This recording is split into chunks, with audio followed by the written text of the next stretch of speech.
Hello, and thank you for joining me for another virtual dose of vitamin Z, where we bring the Detroit Zoo to you.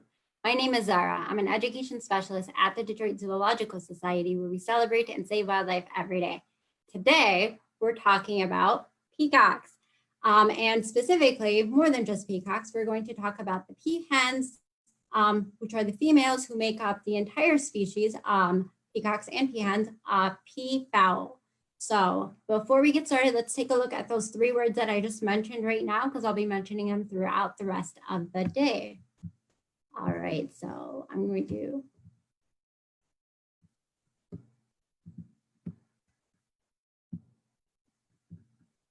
share. All right, so today the words are peafowl, peahen, and peacock. So you're probably familiar with peacocks, which are the males of the group. They are very elaborate, and one is right behind me. Peahens are the females or the women, and peafowl is the entire species of pheasants, a pheasant bird called peafowl, who live in 3 different areas. So I have a map over here. We're going to start off in North America, and you see that the Detroit Zoo is located right around that square there in Michigan. But specifically, we're going to be talking about blue peafowl, which is a species found in South Asia. So India, Pakistan, Sri Lanka is where blue peafowl are found. There's a few other species of peafowls. There's green peafowls who are found further south than that in Asia. And then there's also a species called Congo peafowl who are found in Africa, but we won't be talking about either of those. We'll be focusing on the Indian peafowl or the blue peafowl that are found in the India-Pakistan region.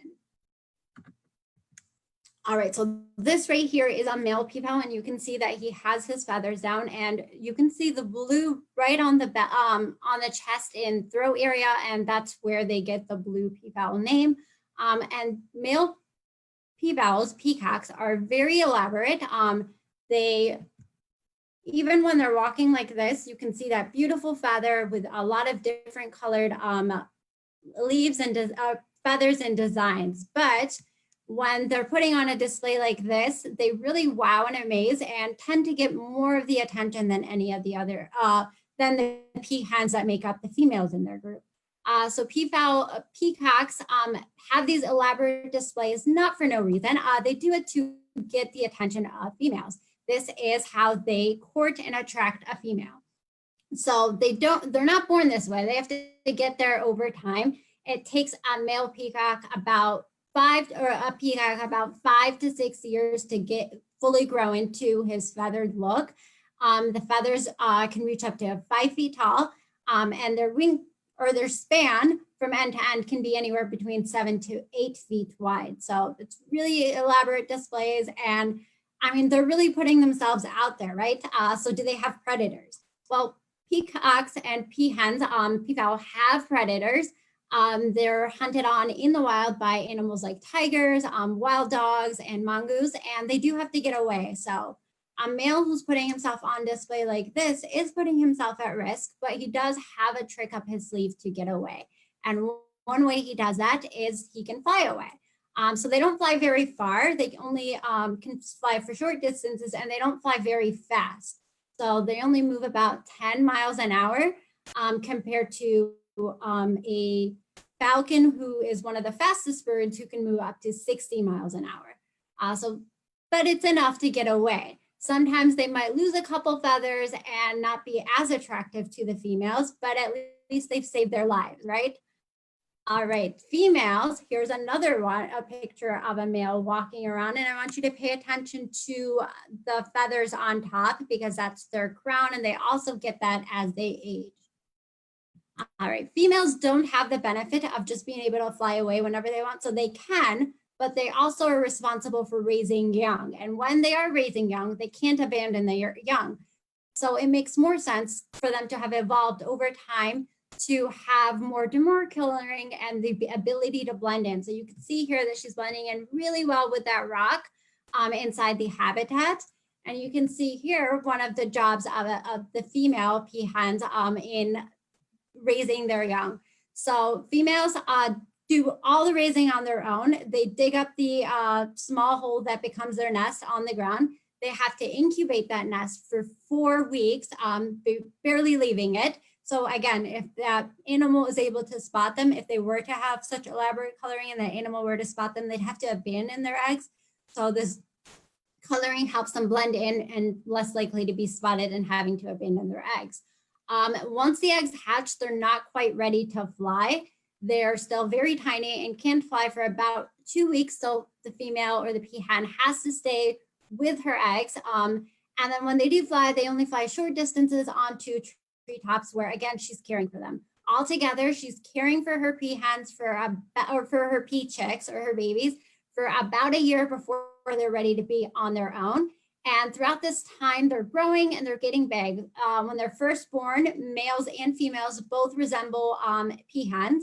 They have that grayish brown coloring that isn't very elaborate and helps them blend in. And that's probably really important for young who are still vulnerable and still figuring it out. As they age, males start to develop more adult coloring. So you'll start to see the blue come in really deeply on a male, and then he'll start to develop his train or his back feathers. They're definitely not as impressive as when they're a lot older. He's still figuring it out. It takes 2 to 3 years before he starts looking more like an adult, before he's adult size. And again, 5 to 6 years before he's fully grown. All right, so if you're here if you've ever visited at the Detroit Zoo, you might have seen the peacocks walking around some places that they like to spend, or the peafowl walking around. Some places they like to spend their time include the habitats where they know the animals aren't really a threat. I've seen them a lot in the prairie dog habitat, or around anteaters, or they're inside picnic sites or around the Arctic Cafe. And it can be really tempting to be like, you know what, I have a little bit of sandwich left. Let me give it to the peafowl and help make their day. And while that's a nice sentiment, it's not what's best for them. Peafowls do best with a specific diet, and the animal care staff provide them with the diet. So all throughout the zoo, you'll see places like this that provide the animals with that healthy, nutritious grain diet that's best for them. So it's really important when you are visiting the zoo not to feed the peafowl, no matter how tempting it is.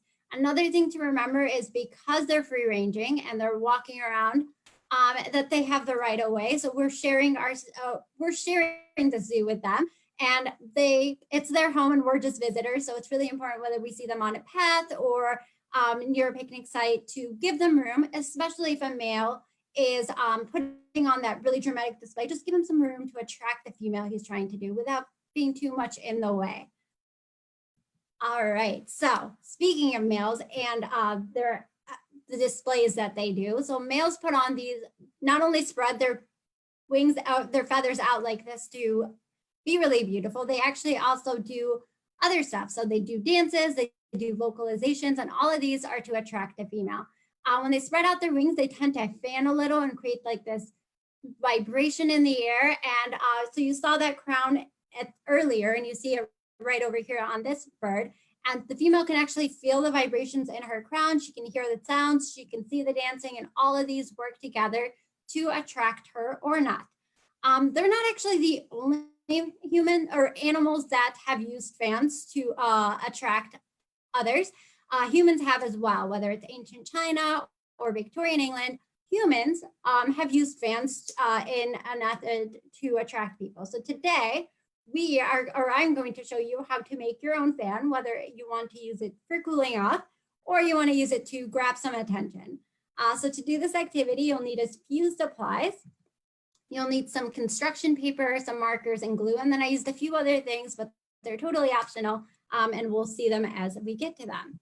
So the first thing you're going to do is cut out that head and throat area, and it kind of looks like a bowling pin or maybe an upside down light bulb. Or a pear. And once you've cut that out, I used a blue piece of paper, a blue piece of construction paper, because again, I'm making a blue or an Indian peacock. And then over here, I took a purple piece of paper and I folded it back and forth to create that accordion shape or that fan shape that we want for our fans. Next, what I did is I took each of those blades and I created a geometric pattern, and then I had a partner see if they can copy my geometric pattern on the next blade. And this gives us a chance to practice really important skills that we'll get to in a minute. I also added some decoration, and again, this is the part that's optional. You can definitely use a marker or more construction paper, but I added that crown, and then I added some eyes and a beak. So some important skills while you're making your fan is not only does it let you cool off on hot summer days, but it also helps you practice fine motor skills, which is really important for young learners who are still learning. It also helps you practice some gross motor skills as you're cooling off. And then that creating and recognizing patterns, which helps with critical thinking and making predictions. All right, so now that we've seen the peafowls and you've learned a little bit more about the peahens and the peacocks and the peachicks, I hope you notice more than the very elaborately displaying males the next time you're at the zoo, and that you give them the right away. Until then, thank you so much for watching. If you want more virtual vitamin Z, be sure to check out the Detroit Zoo's website or check back here for more live sessions. Thank you.